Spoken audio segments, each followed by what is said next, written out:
കാരണം എന്റെ ആളെ ഒരാള് തൊട്ടാൽ ഞാൻ നോക്കും. അതാണ് ഗുരുവായൂരപ്പൻ. ഭഗവാന് തിരുമേനിനെ വേണമായിരുന്നു. അത് ഒന്ന് ചോദിച്ചാൽ 10 തരുന്ന ആളാണ് ഗുരുവായൂരപ്പൻ. അപ്പൊ ഗുരുവായൂരപ്പൻ ചോദിച്ചു, അത് വേണ്ടിയിരുന്ന ഗുരുവായൂരപ്പ, ലോകത്തിന് ഞാൻ രക്ഷിക്കുന്ന ആളെ കണ്ടോ? നല്ലോണം വേദനിച്ചു, നല്ലോണം വേദനിച്ചു. അവിടെ ഒരു അത്ഭുതം ഉണ്ടായി, എന്നെ പിടിച്ചു പിടിച്ചു കൊണ്ടായതാ. ഇതൊക്കെ എനിക്കും ഗുരുവായൂരപ്പനും മാത്രമുള്ളതാ. അത് ഗുരുവായൂരപ്പനാണ്.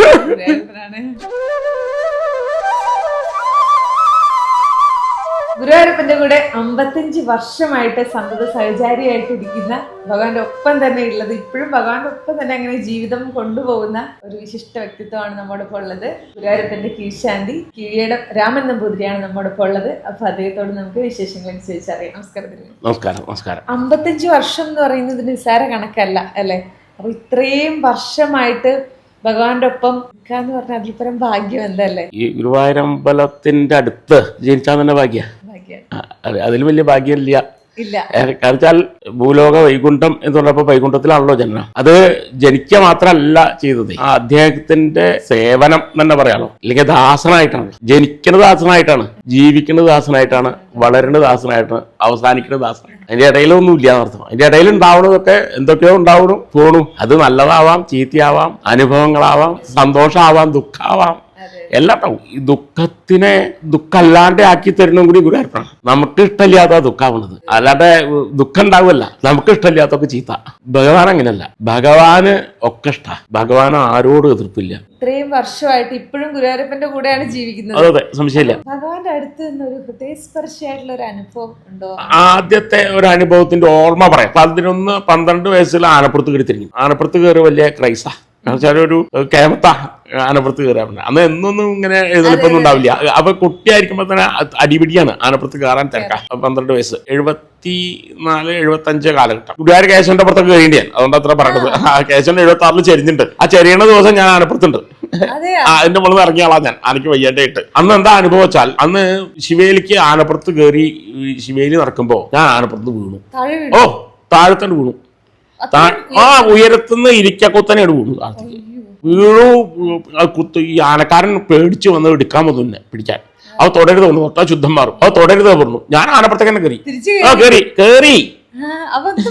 എനിക്കൊന്നും പറ്റിയില്ല.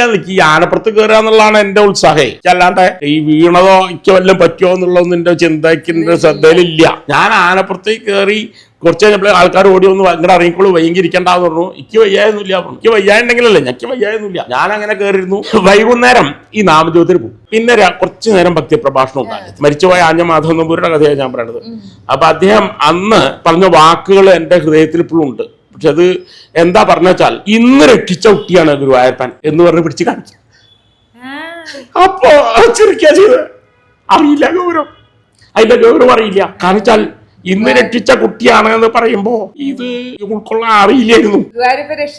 ഇന്ന് ഗുരുവായൂരപ്പൻ രക്ഷിച്ച കുട്ടിയാണ്. അപ്പൊ കാണിച്ചു കൊടുക്കാണ്, ഇന്ന് രക്ഷിച്ച കുട്ടിയാണ്. അപ്പൊ ഇത് പറയുമ്പോ സത്യത്തില് ചിരിയാണ് വന്നത്. എനിക്ക് ഇന്നങ്ങനെ വലുതാക്കിയല്ലോ എന്നുള്ള ചിരി. ഇത് മനസ്സിലായത് കുറെ കഴിഞ്ഞിട്ടാണ്. ഈ രക്ഷിക്കുന്ന ആളാണ് ഗുരുവായൂരപ്പൻ, ശിക്ഷിക്കുന്ന ആളല്ല. ഇത് ഈ അനുഭവം പലർക്കും പല രീതിയിൽ കിട്ടിയിട്ടുണ്ടാവും. എനിക്ക് കിട്ടിയത് എന്റെ പോറിൽ പോലും പറ്റിയിട്ടില്ല. എന്റെ കാലുമ്പിലോ കയ്യുമ്പിലോ ഒന്നും പോറിൽ പറ്റിയിട്ടില്ല. അത് സംശയമില്ലാന്ന്. ഇത് അനുഭവം ആയത് കുറെ കഴിഞ്ഞിട്ടാ. ഇതൊരു എന്റെ കുട്ടിക്കാലത്ത് കിട്ടിയ വലിയ അനുഭവമാണ്. ഒരു തിരിച്ചറിവ്. അത് തിരിച്ചറിവ് അന്നല്ലാണ്ടായത് കുറെ കഴിഞ്ഞിട്ടാണ്.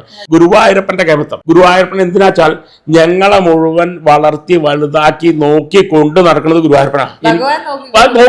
നോക്കുന്നുണ്ട്, അതിൽ തർക്കമില്ല. അത് ഇനി ആരെന്ത് പറഞ്ഞാലും വിഷയമില്ലാന്ന്. ഇനി ആരെന്തൊക്കെ മർദ്ദിച്ചാലും കൊള്ളില്ല. അത് നോക്കേണ്ട ചുമതല ഗുരുവായൂരപ്പനാണ്. അത് ആനപ്പുറത്തുനിന്ന് വീണിട്ടുള്ള അനുഭവമാണ് എന്റെ ഒരു ആദ്യത്തെ അനുഭവം. പിന്നെ ഓരോ സെക്കൻഡ്സും അനുഭവങ്ങളാണ്. ഇത്രയും വർഷമായിട്ട് ഭഗവാന്റെ കൂടെ ഒപ്പം എന്നും എണീക്കുന്നത് വരെ ഉറങ്ങുന്നത് വരെ ഭഗവാന്റെ ഒപ്പം തന്നെയാണ്. ഇത്രയും വർഷങ്ങൾക്കിടയിൽ തിരുമേനി ഒരു 3 മാസം മാറി നിന്നു, അങ്ങനെ ഒരു കാര്യമുണ്ട് അല്ലെ? അതെന്തായിരുന്നു കാരണം? കാരണം എന്താന്ന് ചോദിച്ചാൽ, ലളിത, ശ്രീകോവിലിന്റെ വാതിലടച്ചപ്പോ ശബ്ദം ഉണ്ടായി എന്നാണ് പരാതി. പൂജയ്ക്ക് വേണ്ടി വാതിലടച്ചപ്പോ ശബ്ദം ഉണ്ടായി. ഇത് എന്നോട് പറയണത് ഒരു 15 ദിവസം കഴിഞ്ഞിട്ടാ. ഈ 15 ദിവസം മുമ്പത്തെ വാതിലടച്ചത് ഞാനാണോ തന്നെ എനിക്ക് പറയാൻ അറിയില്ല. കാരണം വെച്ചാൽ ഞാൻ അവിടെ ഉണ്ട് എന്നുള്ളത് ശരിയാണ്. ഞാനാണോ അടച്ചതെന്ന് പറയാൻ എനിക്കറിയില്ല. ദേവസ്വം മാനേജിംഗ് കമ്മിറ്റിയാണല്ലോ ഭരിക്കുന്നത്. ഭരണാധികാരി അവരാണ്. അവര് പറഞ്ഞതാണ് അർത്ഥവാക്യം. ഇപ്പൊ ശരി, മാറി നിൽക്കാൻ പറഞ്ഞാൽ മാറി നിൽക്കുക, എടുക്കാൻ പറഞ്ഞാൽ എടുക്കുക. അത് അവര്. അപ്പൊ ഞാൻ പറഞ്ഞു 2 കാര്യം. ഒന്ന്, ഞാൻ അങ്ങനെ ശബ്ദം ഉണ്ടാക്കി അടക്കില്ല. പിന്നെ ഞാനാണോ അടച്ചത് എനിക്ക് അറിയില്ല എന്ന് പറഞ്ഞു. ഇത് അവർക്ക് ബോധ്യമായില്ല, ചെയ്തില്ല എന്ന് പറയേണ്ടി ചെയ്തു. അവരത് വ്യാഖ്യാനിച്ച് ഞാൻ അവരെ ധിക്കരിച്ചു. മാനേജ്മെന്റിനെ ഞാൻ ധിക്കരിച്ചു എന്ന് പറഞ്ഞു. അതിന് ഞാൻ മറുപടി പറഞ്ഞില്ല, എന്നോട് ചോദിച്ചില്ല, എന്നോടൊന്നും പറഞ്ഞില്ല. അന്ന് രാത്രി, ഇത് 15 ദിവസം കഴിഞ്ഞ് എന്നോട് ചോദിച്ച ദിവസം രാത്രി, നാളെ മുതൽ പ്രവർത്തിക്ക് വരരുത് പറഞ്ഞു. കീഴ്ശാന്തിമാരാണോ സാധാരണ വാതിലടയ്ക്കുക? അല്ല, അവിടെ ഉള്ള ആൾക്ക് അടയ്ക്കാന്ന്. ഒതുക്കിനും അടയ്ക്കാം, കീഴ്ശാന്തിക്കും അടയ്ക്കാം. അവിടെ ഉള്ള കീഴ്ശാന്തി ഉണ്ടാവും, ഒതുക്കിനും ഉണ്ടാവും, മേശാന്തി ഉണ്ടാവും. ഉണ്ടാവണല്ലോ, ഉണ്ടാവണല്ലോ. അതിനാണല്ലോ മണിയൊക്കെ വെച്ചത്. അപ്പൊ മണി വെച്ചത് ശബ്ദം ഉണ്ടാവാനാണ് എന്നാണ് ഞാൻ വിശ്വസിക്കുന്നത്. അപ്പൊ ഞാനത് അമർത്തി അടച്ചിട്ട് ദേവന്റെ ശ്രീകോവിലിന് അപകടം ഉണ്ടാവുന്ന രീതിയിൽ അടച്ചു എന്നാണ് വ്യാഖ്യാനം. ഇതൊരു ഒരാള് പരാതിപ്പെട്ടു എന്നാണ് പറയണത്. എനിക്ക് ഇതിന്റെ രേഖയൊന്നും അറിയില്ല, ഞാൻ രേഖയൊന്നും ആവശ്യപ്പെട്ടിട്ടില്ല. അപ്പോ ഇത് കഴിഞ്ഞിട്ട് ഞാനത് ചെയ്തില്ല എന്ന് പറഞ്ഞപ്പോ സാമാന്യ നിലയിൽ ഒരു വിശദീകരണമെങ്കിലും എന്നോട് ചോദിക്കണം. ഇങ്ങനെ നിങ്ങളുടെ പേരിൽ ഒരു പരാതി ഉണ്ട്, ആ പരാതിക്ക് നിങ്ങൾക്ക് എന്തെങ്കിലും ബോധിപ്പിക്കാനുണ്ടോ എന്ന് ചോദിക്കണം. അത് ഞാൻ പഠിച്ചു വെച്ചത് അതുണ്ടായില്ല. എന്നോട് മാറി നിൽക്കാൻ പറഞ്ഞു, ഞാൻ മാറി നിന്നു. മാറ്റി നിർത്തിയപ്പോ എനിക്ക് തോന്നി ഇനി മാറ്റി നിർത്തിക്കോട്ടെ തോന്നി. ആരോടും ഒന്നും പറയാറില്ല. എനിക്ക് ഇങ്ങനെ മാറ്റി നിർത്തിയതിന് ദുഃഖം ഉണ്ടോന്നോ പറയില്ല, ആരോട് പറയണ്ടെന്ന് നിശ്ചയിച്ചു. അങ്ങനെ ഞാൻ എന്റെ മനസ്സിനെ കുറച്ച് കൊണ്ടുവന്നു. തൊഴാനും കൂടി പോകാണ്ട് ഞാൻ എന്ത് ചെയ്തു വെച്ചാൽ ആ കിഴക്കേ നടക്കൽ ദീപസ്തംഭത്തിന്റെ അവിടെ പോയിട്ട് തൊഴുത് നമസ്കരിച്ചു പോരും. ആ തൊഴുത് നമസ്കരിക്കും, പോരും, ഇവിടെ വന്നിരിക്കും. അങ്ങനെ 1 മാസം, 2 മാസം, 3 മാസം കഴിഞ്ഞു. എന്നെ തിരിച്ചെടുക്കുന്ന ഒരു നടപടി ഉണ്ടായില്ല. തിരിച്ചു കേറിക്കോളാൻ പറഞ്ഞില്ല. ഭഗവാന്റെ അടുത്ത് 3 മാസം മാറി നിൽക്കാണ് ഇത്രയും 55 വർഷത്തിന്. അതെ, അത് ആ മാറി നിൽക്കല് കുറച്ച് കഴിഞ്ഞപ്പോ എന്നെ മാറ്റം വരുന്നുണ്ടോ മനസ്സിനെ നിങ്ങളുടെ സംശയം തോന്നി. എങ്കിലും പിടിച്ചു നിൽക്കണ്ട ഞാൻ. ഒന്നുമില്ല പറഞ്ഞിട്ട് പിടിച്ചു നിൽക്കാണ് ഞാൻ. ഒന്നും സാരില്ല പറഞ്ഞിട്ട് ദിവസങ്ങൾ കടന്നുപോയി. പിന്നീട് കേട്ടു ഉത്സവത്തിന് എന്നെ അമ്പലത്തേക്ക് കയറ്റില്ല. അതെന്നെ അപ്പൊ ഒരാളോട് ചോദിച്ചു, അത് വേണ്ടിയിരുന്നോ ഗുരുവായൂരപ്പ? അതെന്നോട് വേണ്ടിയിരുന്നോ? അതെന്നെ ഉള്ളിൽ വല്ലാതെ വേദനിപ്പിച്ചു. കുറച്ചല്ല, ഞാൻ എന്ത് ചെയ്യണമെന്ന് അറിയാതെ സത്യം പറഞ്ഞാൽ ആത്മഹത്യ ചെയ്യോ അതോ നീ നാട് വിട്ടു പോവോ ഒന്നും അറിയില്ല. നല്ലോണം വേദനിച്ചു. നല്ലോണം വേദനിച്ചു. ആരോടും മിണ്ടാണ്ടി ഇത് കേട്ടപ്പോ അതൊരു വല്ലാത്ത കേൾവിയായി. അത്രത്തോളം മഹാപാപം ചെയ്തിട്ടുണ്ടോ ഞാൻ? അന്ന് രാത്രി വൃന്ദാവനത്തിലേക്ക് ഒരു കോളാണ്. നട്ടാൽ വൃന്ദാവനത്തിൽ വേറൊന്നുമല്ല, എന്നെ സമാധാനിപ്പിക്കാൻ. വിഷമിക്കണ്ട, ഒക്കെ ഗുരുവായൂരപ്പൻ ശരിയാക്കും. അതാരാ വിളിച്ചത്? എന്റെ പരിചയമുള്ള അവിടുത്തെ ഒരു സന്യാസി പോലെ ജീവിക്കുന്ന ആളാണ്. അവർ വൈകുണ്ഠത്തിലിരിക്കുന്ന എന്നെ വൃന്ദാവനത്തിൽ നിന്ന് വിളിക്കുകയാണ്. അങ്ങനെയാണ് ഞാൻ എന്നെ ചിന്തിക്കുന്നത്. വിളിച്ചിട്ട് അദ്ദേഹം എന്നെ സമാധാനിപ്പിക്കുകയാണ്. രാമൻ തിരുമേനി ഒട്ടും വിഷമിക്കരുത്, ഞങ്ങളൊക്കെ ഒപ്പുണ്ട്, പ്രാർത്ഥിക്കുന്നുണ്ട്, വിഷമമില്ലാണ്ടിരിക്കാൻ. വളരെ സന്തോഷം എന്ന് പറഞ്ഞു. രാവിലെ നീറ്റപ്പോ എനിക്ക് തോന്നി എന്തിനാ എന്നെ വിളിച്ചത്, എന്തിനാ അദ്ദേഹം എന്നെ വിളിച്ചത് എന്ന് തോന്നി. എന്നിട്ട് ഇവിടെ വന്നിരുന്ന് മകനെയും ഭാര്യയും വിളിച്ചു പഠിച്ചു. എന്നിട്ട് ഞാൻ പറഞ്ഞു, ഞാനൊന്ന് പോയാലോ, കുറച്ച് ദിവസം മാറി നിന്നാലോ. ഇവിടുന്ന് ഗുരുവായൂരിന്ന് മാറി നിൽക്കാൻ കാരണം പറഞ്ഞുതരാം. അവിടെ ഉത്സവം നടക്കുമ്പോൾ എനിക്ക് ഇവിടെ ഇരിക്കാൻ പറ്റുമോ? എനിക്കിരിക്കാൻ പറ്റില്ല. അത് എന്നെക്കാൾ അറിയുന്ന ആളാണ് ഗുരുവായൂരപ്പൻ. അതുകൊണ്ട് ഗുരുവായൂരപ്പൻ തോന്നിച്ചതാണ് വിളിക്കാനും അങ്ങോട്ട് പോകാനും ഇല്ലെങ്കിൽ ഇത് ചോദിക്കാനും. എടുത്ത വഴിക്കാൻ മകൻ പറഞ്ഞു, അച്ഛൻ ഇഷ്ടം പോലെ ചെയ്തോളൂ, അച്ഛന് സമാധാനമായിട്ട് തിരിച്ചു വന്നാൽ മതി. ഞാൻ അന്ന് രാത്രി വണ്ടി കയറി വൃന്ദാവനത്തിലേക്ക്. ഇവിടുത്തെ ഉത്സവം കഴിയണവരെ ഞാൻ വൃന്ദാവനത്തിലായിരുന്നു. അവിടെ ഞാൻ പറഞ്ഞു, അതാണ് എന്റെ അനുഭവം. എന്നെ കൊണ്ടുപോയി എത്തിച്ചത് വൃന്ദാവനത്തിലാണ്. വൃന്ദാവനത്തിൽ രാധാകൃഷ്ണന്മാര് കളിയാടി നടക്കുന്ന സ്ഥലത്ത് വിഹരിച്ച് നടക്കുകയായിരുന്നു ഞാൻ. അവിടെ കാണുകയാണ്, അവിടെ ഇവിടത്തേക്കാൾ ഉത്സവം പോലെ കാണുകയാണ്, ഭക്തി കാണുകയാണ്. വൃന്ദാവനത്തിലെ ഗോവർദ്ധന പർവ്വതത്തിന് 24 കിലോമീറ്ററുള്ള ഗോവർദ്ധന പർവ്വതത്തെ നിത്യേന നടന്ന് പ്രദക്ഷിണം വെക്കുന്നവരെ കണ്ടു. 24 മണിക്കൂർ നാമം ജപിക്കുന്നവരെ കണ്ടു. ഉറക്കെ പാട്ട് പാടുന്നവരെ കണ്ടു. ഇത് മുഴുവൻ നടന്ന് കണ്ടു. 10-20 ദിവസം 10-12 ദിവസം അവിടെ താമസിച്ചു, ഇവിടുത്തെ ഉത്സവം കഴിയുന്നവരെ. അപ്പൊ ഈ ഉത്സവത്തിന് അവിടേക്ക് പറഞ്ഞതെന്ന് വെച്ചാൽ, നീ ഇവിടുത്തെ ഭക്തിയല്ലേ കണ്ടത്, ശരിക്കുള്ള ഭക്തി കണ്ടോ എന്ന് പറഞ്ഞയച്ചതാണ് ഗുരുവായൂരപ്പൻ എന്നാണ് ഞാൻ വിശ്വസിക്കുന്നത്. ഇല്ലെങ്കിൽ എന്നെ ചിലപ്പോ ഞാനില്ലാണ്ട് ആയാലോ. അതിന് സമ്മതിച്ചില്ല. ഇതൊക്കെ കഴിഞ്ഞ് 10-15 ദിവസം കഴിഞ്ഞിട്ട് ഞാൻ തിരിച്ചു വരുന്നത്. തിരിച്ചു പഠിച്ചപ്പോഴേക്കും എന്നെ തിരിച്ചെടുത്തു എന്ന് പറഞ്ഞ് ഓർഡറായി. ഉത്സവം കഴിഞ്ഞപ്പോൾ തിരിച്ചു കയറിക്കാൻ പറഞ്ഞു. അവിടെയും ഞാൻ പതറിയില്ല, ഞാൻ പോണില്ല അവർ. അതെന്താ അപ്പൊ പോണ്ടാ തോന്നി? അറിയില്ല. ഇവിടുന്ന് ഇവരൊക്കെ ചോദിക്കുമ്പോൾ ഞാൻ പറയും ഞാൻ പോണില്ല പറയും. നീ അങ്ങോട്ട് ഇല്ല. ഇതേപോലെ കഴിക്കാൻ നടക്കിൽ പോയി നമസ്കരിച്ച് പോരും. അപ്പൊ അത്രയും മനസ്സിനെ അങ്ങ് ഒലച്ചു കളഞ്ഞു സംഭവം. ഇത് വേദനിപ്പിച്ചു. പിന്നീട് മാറ്റം എന്താ വെച്ചാൽ അമ്മ പറയും ഇങ്ങനെ പറ്റില്ല, പോവാൻ പറ്റില്ല. അപ്പൊ അമ്മയോട് പറയും ഞാൻ പോവാൻ മനസ്സിന് നേരേക്ക് വരുന്നുണ്ട്, അതൊന്നും പറഞ്ഞാൽ പറ്റില്ല പറയും അമ്മ ചീത്ത പറയും. ഇവര് പറഞ്ഞു, കുട്ടികൾ പറയും പറ്റില്ല എങ്ങനെയാൽ, ഭാര്യ പറയും ഇങ്ങനെ പറ്റില്ല പറയും, വരുന്നാ പറ്റില്ല ഇങ്ങനെ. അപ്പൊ ഞാൻ പറയാ എങ്കിലും പോവാണ്ട് പിടിച്ചു നിന്നു. അങ്ങനെ മെയ് മാസത്തില് പിടിച്ചു വലിക്കാൻ ഒരാൾ ഇവിടെ വരികയാണ്. എന്റെ പ്രവൃത്തിയല്ല, അയാളുടെ പ്രവൃത്തി ഞാൻ എടുക്കണം എന്ന് പറഞ്ഞിട്ട്. അപ്പൊ ഞാൻ പറഞ്ഞു ഞാൻ അമ്പലത്തേക്ക് വരണ്ടാ വിചാരിച്ചിരിക്കുകയാണ്. പേര് പറയുന്നില്ല ഞാൻ. അത് ഗുരുവായൂരപ്പനാണ്. സംശയമില്ല. അപ്പൊ ഞാൻ പറഞ്ഞു ഞാൻ വരുന്നില്ല. അപ്പൊ പറഞ്ഞു രാമേട്ടൻ പറഞ്ഞാൽ പറ്റില്ല, രാമേട്ടൻ വന്നത് കഴിക്കണം. അപ്പോഴും ഞാൻ പറഞ്ഞു ഞാനില്ല എന്ന് പറഞ്ഞു. അല്ല ഞാൻ ഉറപ്പിച്ചിട്ട് പോവാണ്. അയാൾ ഇറങ്ങിപ്പോയി. 2 ദിവസം ഞാൻ ആലോചിച്ചു എന്ത് ചെയ്യണം. 2 ദിവസം ഇരുന്ന് ആലോചിച്ചു. അപ്പൊ അതിന്റെ ഇടയിൽ ഒരു ഏകാശി വന്നു. അപ്പൊ ഏകാശിക്ക് ഞാൻ ഇപ്പൊ കുറച്ചു കാലമായിട്ട് ശുദ്ധോപവാസ, ഒന്നും കഴിക്കില്ല.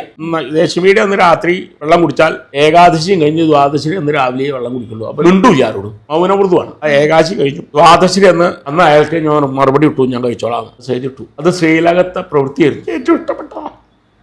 അപ്പൊ അതിന്റെ കഴിച്ചു.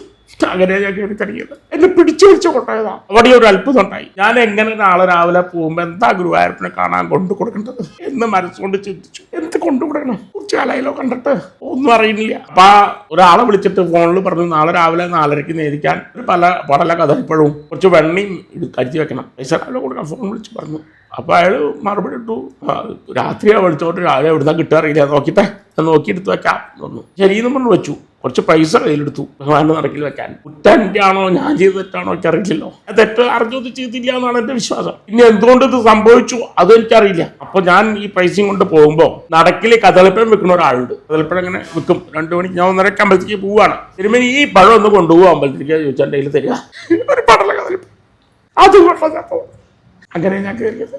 ഭഗവാൻ തിരുമേനി വിചാരിക്കുന്നതിനപ്പുറം ആ ഒരു കദളിപ്പഴ ആള് കൊണ്ട് തന്നല്ലോ. ഞാൻ പോണ വഴിക്ക് അയാൾ തരികയാണ് എന്റെ കയ്യില്. ഇതൊന്നും കൊണ്ടുപോകും. ഞാൻ എന്തൊക്കെയോ മനോരാജ്യായിട്ടാണ് പോണത്. കാരണം ഞാൻ പോണത് ഒരു പക്ഷേ കുചേലനെ പോലെ ആവാം. എങ്ങനെയാ ഞാൻ ദ്വാരകയിലേക്ക് എങ്ങനെയാ ഞാൻ കാണാൻ പോട്ടത്, കുറെ കാലായില്ലേ കണ്ടിട്ട് എന്നുള്ള പോലെ മനോരാജ്യത്തിനാണ് ഞാൻ പോണത്. ഇവിടെ 1:30 മണിക്ക് നീറ്റ് പോവാണ്. പോണ വഴിക്ക് വഴിയിൽ വെച്ചിട്ട് അയാൾ എന്റെ കയ്യിൽ തരികയാണത്. ഇത് കൊണ്ടുപോകും പറഞ്ഞിട്ട് ഞാൻ അതും കൊണ്ടാണ് പോണത്. അതും ഈ പൈസയും കൊണ്ടാണ് ഞാൻ പോണത്.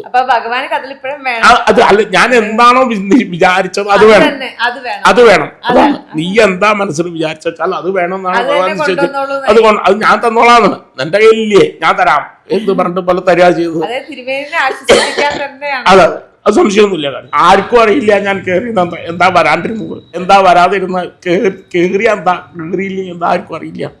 അവർ മാർച്ച് മാസത്തിൽ എന്നോട് കയറിക്കൊള്ളാൻ പറഞ്ഞിട്ട് ഞാൻ മെയ് വരെ കയറാതിരുന്ന എന്താന്ന് പോലും ആർക്കും അറിയില്ല. ഇതൊക്കെ എനിക്കും ഗുരുവായൂരപ്പനും മാത്രമുള്ളതാണ്. ഞങ്ങളുടെ സ്വകാര്യതയാണത്. ആ സ്വകാര്യതയിൽ ആരെയും വെള്ളം ചേർക്കാറില്ല. ഗുരുവായൂരപ്പൻ വിശ്വസിക്കുന്ന ആളാണ് ഞാൻ. ഭഗവാന് തിരുമേനിനെ വേണോ? അത് എനിക്ക് സംശയമില്ല. എന്നെ വിട്ടിട്ടില്ലല്ലോ, എന്നെ ഉപേക്ഷിച്ചു എന്ന് ഗുരുവായൂരപ്പൻ വെച്ചാൽ ഞാൻ വൃന്ദാവനത്തേക്കല്ല പോവാ. എന്റെ ജീവിതം ഇല്ലല്ലോ, എന്നെ ഉപേക്ഷിച്ചിട്ടില്ലാന്ന് ഒന്ന് ചോദിച്ചാൽ 10 തരുന്ന ആളാണ് ഗുരുവായൂരപ്പൻ. ഇതാണ് എന്റെ വലിയ ഏറ്റവും വലിയ ആദ്യം ഉണ്ടായ അനുഭവം. വീണിട്ടാണെങ്കിൽ ഇത് വീണോർത്തുന്നെടുത്ത് പൊക്കിയതാണ്. ലോകത്തിന് മുഴുവൻ കാണിച്ചു കൊടുത്തു തന്നെ. അതാ പിടിച്ചു പൊക്കിയതാണ്. ഇത്രയും കാലം മാറ്റി നിർത്തിയപ്പോ വിഷമങ്ങളൊക്കെ ഉണ്ടായിട്ടുണ്ട്, പ്രയാസം ഉണ്ടായിട്ടുണ്ട്, സങ്കടം ഉണ്ടായിട്ടുണ്ട്. ആരോടും പരാതി പറയാൻ പോയില്ല. സ്വയം ആ ഉള്ളില് ഒതുക്കി നിർത്തി. ഭഗവാനോട് പറഞ്ഞിട്ടുണ്ടോ? ഭഗവാനോടേ പറഞ്ഞിട്ടുള്ളൂ. ഇന്നും എന്തുണ്ടെങ്കിലും ഭഗവാനോട് മാത്രമേ പറയാൻ തോന്നാറുള്ളൂ. വേറെ ആരാ നേരേക്ക് തരാന്ന്? ഗുരുവായൂരപ്പനല്ലാണ്ട് ആരാ നമുക്ക് നേരേക്ക് തരാൻ? ഗുരുവായൂരപ്പനേ ഉള്ളൂ നേരേക്ക് തരാൻ. ഗുരുവായൂരപ്പൻ നേരെയാക്കി തന്നാലേ നേരെയാവുള്ളൂ. വേറെ ആള് നേരേക്ക് തന്നാൽ നേരെയാവില്ല. ഇത്രയും 55 കൊല്ലമായിട്ട് ഭഗവാന്റെ അടുത്ത് നിൽക്കണം, ഭഗവാൻ അടുത്ത് കൂടെ കൈ പിടിച്ച് നിർത്തിയിട്ടുണ്ടെങ്കിൽ അതിനൊരു കാരണം ഉണ്ടാവും. അതിന് ഭഗവാൻ സെലക്ട് ചെയ്തത് തിരുമേനി എന്ന് പറഞ്ഞാൽ അത് ഒരു ഭഗവാന്റെ ഒരു നിശ്ചയമാണല്ലേ. 100% അദ്ദേഹത്തിന്റെ നിശ്ചയം നടക്കില്ലല്ലോ. അദ്ദേഹത്തിന്റെ നിശ്ചയം ഉണ്ടെങ്കിൽ മാത്രമേ അദ്ദേഹം നിശ്ചയിച്ചേ നടക്കൂ. തിരിച്ചെത്തേണ്ടതും അദ്ദേഹത്തിന്റെ നിശ്ചയപ്രകാരമാണ്. ഇത്രയൊരു അനുഭവം ഉണ്ടായല്ലോ ജീവിതത്തില്. അപ്പം ഭഗവാൻ അതിനുശേഷം തിരുമേനിനെ ആ ഒരു സമയത്ത് വൃന്ദാവനത്തിലേക്ക് എത്തുന്നു. അവിടെ പോയ ഒരു അനുഭവിച്ചൊരു അനുഭൂതി അതിനുശേഷം തിരിച്ച് ഗുരുവായൂരപ്പന്റെ അടുത്തേക്ക് തന്നെ കൊണ്ടുവരുന്നു. ഭഗവാന്റെ ഒരു ലീലാവിലാസമായിട്ട് ഫീൽ ചെയ്യുന്നുണ്ടോ? അതല്ലാതെ ഒന്നും അല്ലാതെ നീ ഇവിടെയല്ലേ കണ്ടുള്ളൂ. നിനക്ക് കാണാൻ കുറെ കൂടി ഭക്തിയുള്ള സ്ഥലത്ത് അവിടേക്ക് പോ. അത് പറഞ്ഞില്ലെങ്കിൽ ഗുരുവായൂരപ്പനും ഞാനും അല്ലാണ്ടേ ഞങ്ങളുടെ നമ്മളെ ബന്ധം നഷ്ടപ്പെടില്ലേ? അതുപോലെ എന്നെ വിടില്ല ഗുരുവായൂരപ്പൻ. ഞങ്ങൾ അകലിന്ന് പോകുന്നവരല്ല. ഞങ്ങൾ ആരും അകറ്റണ്ട, അങ്ങനെ അകറ്റാകുന്നവരല്ല ഞങ്ങളുടെ ബന്ധം എന്ന് ഗുരുവായൂരപ്പൻ ജനങ്ങളുടെ മുമ്പിലും കൂടി കാണിച്ചു കൊടുത്തിരിക്കുകയാണ്, ഭക്തന്മാരുടെ മുമ്പിൽ. ഇത് ഈ സംഭവം ഭക്തന്മാരെ ഏറ്റെടുത്തിട്ടുണ്ടെങ്കിൽ ആ ഭക്തന്മാരെ നമസ്കരിക്കണു ഞാൻ കാരണം ലോകത്തിന് ബോധ്യപ്പെടാൻ എന്നാ ഞാൻ വിശ്വസിക്കുന്നത്. ഗുരുവായൂരപ്പന്റെ കളിയാണ് അത്. എനിക്ക് ഉൾക്കൊള്ളാൻ പറ്റുന്നവരോടല്ലേ പറഞ്ഞിട്ട് കാര്യമുള്ളൂ. എനിക്കത് പിടിച്ചു നിൽക്കാൻ പറ്റിയില്ലോ. ഈ പിടിച്ചു നിൽക്കാൻ ഒരു പക്ഷെ എല്ലാവർക്കും കഴിഞ്ഞു വരില്ല. പല രീതിയിലാവും. കുടുംബ ബന്ധങ്ങള്, സമൂഹ ബന്ധങ്ങള്, ആളുകളുടെ വ്യാഖ്യാനങ്ങള്, ഇങ്ങനത്തെ അവസ്ഥകള്, സാമ്പത്തിക ബുദ്ധിമുട്ടുകള്. എനിക്ക് ഇതൊന്നും വരുത്തിയില്ലല്ലോ. ഇതൊന്നും വരുത്താതെ എന്നെ പിടിച്ചു നിർത്തിയത് ലോകത്തിന് ഞാൻ രക്ഷിക്കുന്ന ആളെ കണ്ടോ? ഞാൻ രക്ഷിക്കുന്ന ആളാണ്. ഞാൻ രക്ഷിക്കും എല്ലാവരും. ഒരാളെയും ഞാൻ നോക്കാണ്ടിരിക്കില്ല എന്ന് ഉറപ്പിച്ച് പറയാണ് ഗുരുവായൂരപ്പൻ. ഉറപ്പിച്ച് കാണിച്ചു കൊടുക്കുക ഈ കാലഘട്ടത്തില്. അതേപോലെ എന്റെ ഒപ്പം നടക്കണ എന്റെ ആളെ ഒരാള് തൊട്ടാൽ ഞാൻ നോക്കും. അതാണ് ഗുരുവായൂരപ്പൻ എന്നാ ഞാൻ വിശ്വസിക്കണം. അതാ ഞാൻ പറഞ്ഞ ലോകത്തുള്ള ഭക്തന്മാര് എന്നെ കണ്ട് വേദനിച്ചിട്ടുണ്ടെങ്കിൽ അവരുടെ മുമ്പിൽ ഞാൻ നമസ്കരിക്കുന്നു. അവരുടെ പ്രാർത്ഥന അത് ഗുരുവായൂരപ്പൻ കേട്ടിട്ടുണ്ടാവും. ഗുരുവായൂരപ്പന്റെ ഒരു ഭക്തന്മാരെയും ഭഗവാൻ കൈവിടില്ല. ഇല്ല, ഒരാളെയും വിടില്ല. ഒരാളെയും കൈവിടില്ല എന്നല്ല, പിടിച്ചു പൊക്കും, കൊണ്ടു നടക്കും. നിനക്ക് വേദനിച്ചാൽ എനിക്ക് വേദന ഉണ്ടാവും എന്ന് പറയുന്നതാണ് ഗുരുവായൂരപ്പൻ. നിനക്ക് വേദനിച്ചാൽ എനിക്കാണ് വേദനിക്കുക. ഒരാളും കരയണത് ഇഷ്ടമല്ല. ഒരിക്കലും ഗുരുവായൂരപ്പൻ ഒരു മനുഷ്യ കുട്ടീനെയും വേദനിപ്പിക്കില്ല. വേദന ഉള്ളവരുടെ വേദന ഇല്ലാണ്ടാക്കും. വേദനിക്കുന്നവരുടെ മനസ്സിന്റെ ഉള്ളിലെത്തി നേരെയാക്കി എടുക്കും. സംശയമൊന്നുമില്ല. ഞാൻ അനുഭവസ്ഥനാണ്. ഓരോ നിമിഷവും അനുഭവസ്ഥനാണ്. ഒരു മാറ്റമില്ല.